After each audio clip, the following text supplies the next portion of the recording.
The medieval torture device locked around Margaret's head was designed exclusively for women who spoke too freely.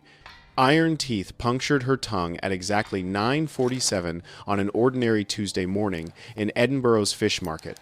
Blood mixed with saliva pooled behind the metal bit as leather straps creaked tighter against her jaw. Merchants continued hawking their wares just 20 feet away. This was routine, after all. The scold's bridal would remain locked for 3 months, transforming every attempt at speech into agony, every swallow into torture. The crowd knew her crime was disturbing the peace. They didn't know that meant correcting a priest's Latin. A lesson in iron, the morning sun cast shadows through the bridal's iron framework across Margaret's face. Church bells rang the hour as magistrates tightened the final strap. Her husband stood among the crowd, eyes downcast. The law required his presence. Watching your wife's bridling was considered a civic duty. Children peered between their mothers' skirts, learning early what happened to women who forgot their place. The fishmonger next to Margaret's usual stall looked away as blood dripped onto cobblestones. This was the 16th bridling this year. Edinburgh's metalworkers had perfected the design, not tight enough to kill, not loose enough to allow clear speech. The device would teach its lesson through seasons of silence. Margaret's eyes found her daughter in the crowd. The girl was 12, old enough to understand the warning being carved into her mother's face, old enough to learn that knowledge itself could be a crime when spoken through female lips. From Eve to iron, how did Christianity's story of Eve's apple transform into iron instruments that specifically targeted female anatomy? And why did medieval craftsmen spend months perfecting devices that turned women's own bodies into torture chambers? To understand Margaret's bleeding tongue, you need to rewind through centuries of theological doctrine that transformed Paradise Lost into workshops where men forged suffering with mathematical precision. The journey from Scripture to Scold's bridal reveals humanity's darkest creativity, the industrialization of gendered punishment, the theology of pain. The young priest's quill scratched across parchment. Woman is the gateway through which the devil enters.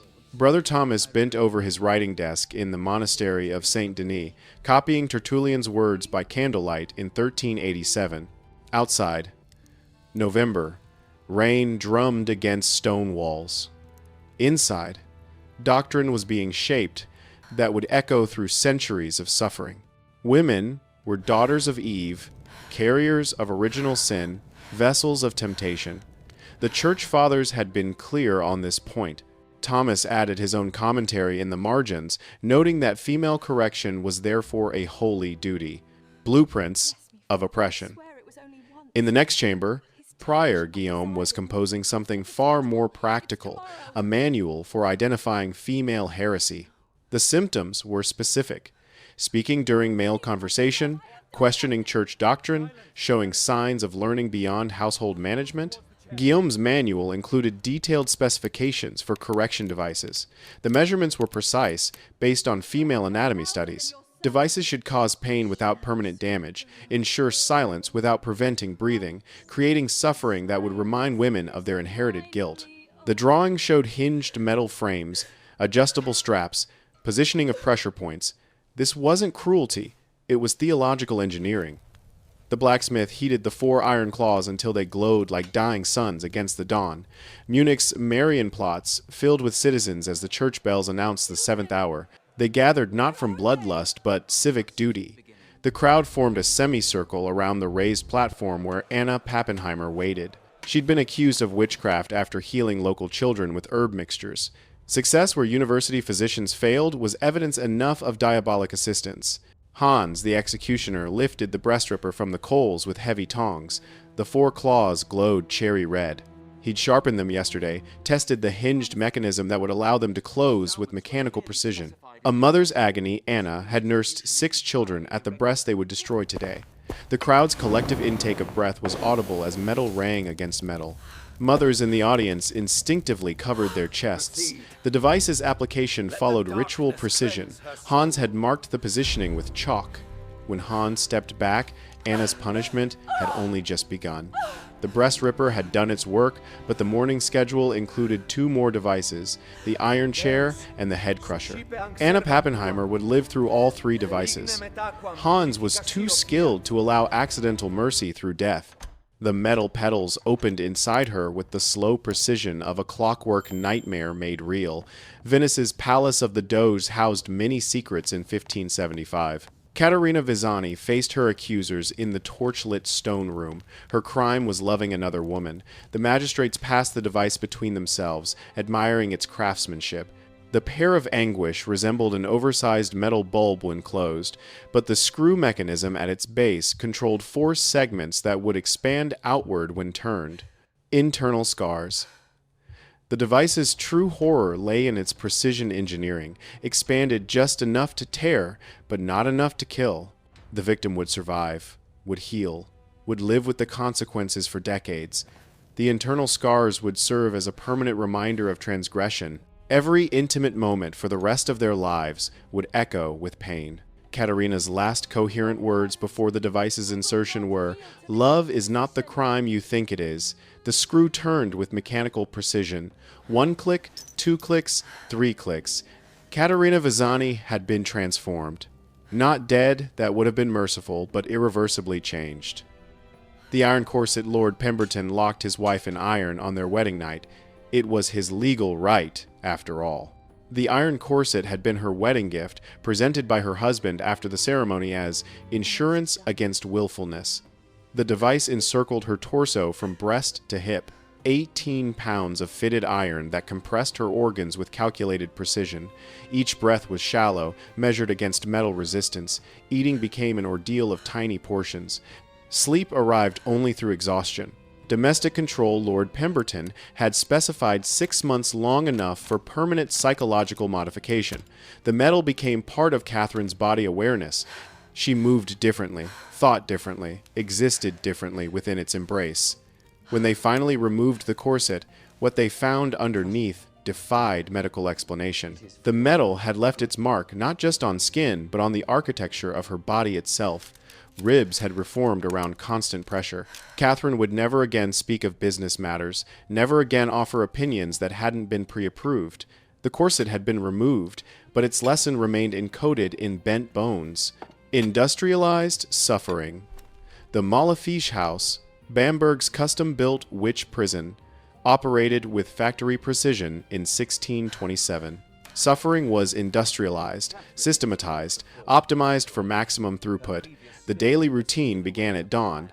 The scheduling board showed 17 names, the facility's proven daily capacity. Efficiency experts from the mining industry had consulted on the design. The economics justified expansion. The facility paid for itself within 6 months. The merger of capitalism and cruelty created unprecedented efficiency. The myth of the Iron Maiden. The museum guide knew the Iron Maiden was fake, but the tourists' disappointed faces made her lie. London's Medieval Crime Museum needed attractions in 1962. The Iron Maiden arrived from a German dealer who'd crafted it using medieval techniques, meaning he'd studied woodcuts and imagined the rest. The mythology wrote itself. Peak medieval misogyny made metal. But not a single medieval Iron Maiden proved authentic. All were modern fabrications, Victorian fantasies about medieval cruelty. Yet, the hunger for sexualized female torture narratives proved stronger than truth. The resistance of knowledge, Catherine MacLeod woke every morning for 43 years with iron scars mapping the geography of her survival. She had survived the bridal, the boots, the pillywinks. Now at 67, she was Street Andrew's living reminder of what happened to women who knew too much. She and other survivors formed an archive of embodied knowledge. Their bodies were documents that couldn't be burned or denied. They developed a coded language of survival, teaching younger women herb lore and how to recognize the signs of impending accusation. Survival itself was resistance. Which brings us back to Edinburgh, where Margaret's 3 months were ending. The locksmith's key turned with a scrape of rust against metal. Margaret's jaw, clenched for 3 months around iron, couldn't immediately relax. When she finally spoke, her voice was destroyed, but clear. I said, young woman, not virgin. Mary was a young woman. The crowd's intake of breath was audible. 3 months of torture for a translator's correction. Margaret had committed heresy through accuracy. Margaret's daughter, Elizabeth, stood at the crowd's edge. Her mother's bridling had been her education in female boundaries. Speak truth, bleed iron. Yet Elizabeth had also learned resistance. The theological architecture that transformed Eve into iron remained intact, but cracks were spreading. Every woman who heard Margaret's truth would remember. The scold's bridal waits in museums, its iron testament to Christianity's transformation from liberation theology to gender oppression. Each device carries invisible histories. These weren't medieval anomalies, but logical extensions of a doctrine that positioned women as inherently requiring correction. Margaret lived another 20 years, teaching her daughter Latin, Greek, Hebrew. She'd become living proof that truth survived torture, that women's voices would persist despite every device designed to steal them. The iron had bitten through her tongue, but not her truth. And that truth echoes still, whenever women dare correct the record of their own oppression. If you enjoyed this deep dive into the dark history of gendered punishment, please like and subscribe for more. What modern parallels do you see to these ancient practices? Let us know in the comments below.